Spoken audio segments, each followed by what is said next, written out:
A popular name at the World Juniors in 2020 and 2021, Arthur Kaliyev. The LA Kings waive him, and the internet kind of went abuzz. They were like, the Rangers got to sign a guy like this. Former, I believe, second rounder from LA.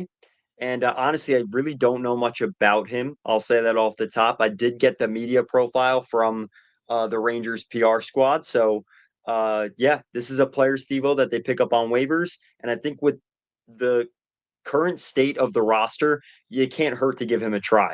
Oh, by the way, also, he was born in Uzbekistan, so that's where the name comes from, right? Foreign looking name. He grew up in Staten Island, so Oh, he's a New Yorker. That's actually really cool to note. And he's amassed 71 points in 188 games. Obviously, low risk, kind of, I would say like middle, like low risk, not necessarily high reward, but like you could get rewarded for this move, right? yeah. Listen, it can't hurt. I think when I looked at it, he had maybe like an 800 something K salary. Leaving them just under their was it, I think 8 million or some. In terms of their cap space. But he's gonna be a free agent this summer, so it can't really hurt. I think he was injured coming into the season. I'm not sure specifically what was up with him, and the Kings had him on IR, and then he just didn't end up playing, or maybe he went down back to the AHL. But I know a couple seasons ago, he was one of the Kings' top prospects. Mhm. Being hyped up, and he had a pretty decent year in might have to fact check me on this 20 was it 2021, I think, where he had uh, you know, a quality season. I don't want to sit here and make up numbers. I'm not specifically sure, but if you look at them, they weren't that bad. And I Okay. think he did show improvement in those numbers in his second year. But again, he really was just set back by injuries. So this is a player that I think definitely not going to hurt us. And I Yeah. think, especially with what we've seen recently, I think Lavi's it's tough because he doesn't have a solution to this team, especially with the first line, and we'll get into that. But the best thing that Lavi right now has at his disposal is keeping the lineup fresh. Things are not working out. That's all right. We're gonna swap two guys out. We're gonna swap two guys in, and we could go up and down and rotate this lineup as much as possible. And I think you see that especially, with Brazinski, yesterday in Chicago coming up. You know, someone's not playing well.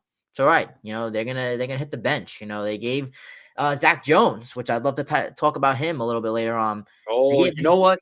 Actually, for our folks listening, Steve and I didn't even put this in as a headline to talk about, but we have to talk about it. So we'll get to that in a moment. Yeah, I think we do, but I think that's especially with Kreider against the game against New Jersey. I think Lavi's shown he's not afraid to mix up this lineup, and I think that could be a positive right now when you have a team that's just not clicking on all cylinders.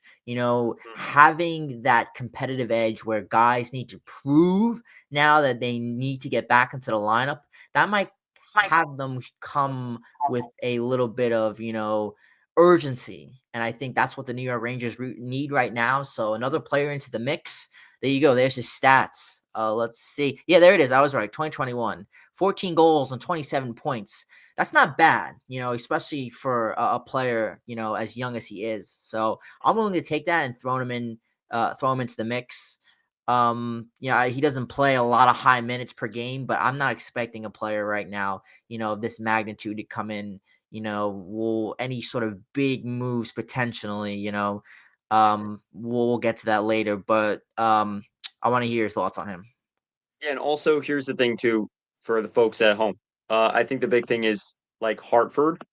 Um, Listen, it's another player in Hartford if it doesn't work out at the NHL level, and we talked, we clipped for the 20 best of 2024, our best interview clips. Patrick Williams talked about how important it is to have seasoned guys and guys that have played professionally help the next guy in line. And although Kaliev is young, he's played in the AHL, he's played at the NHL level, 188 games. So you have players like Gabe Perreault come in. Kaliev knows what it's like to play for the World Juniors, Team USA, then be a highly touted prospect in his system. Like Those are guys you want in that place. And if the upside to this is, 12 minutes a night at the NHL level. So listen, you have 30-year-old Johnny Brodzinski, you have 23-year-old Arthur Kaliev. I think it's a good move. I like it. Low risk. You didn't have to give anything up.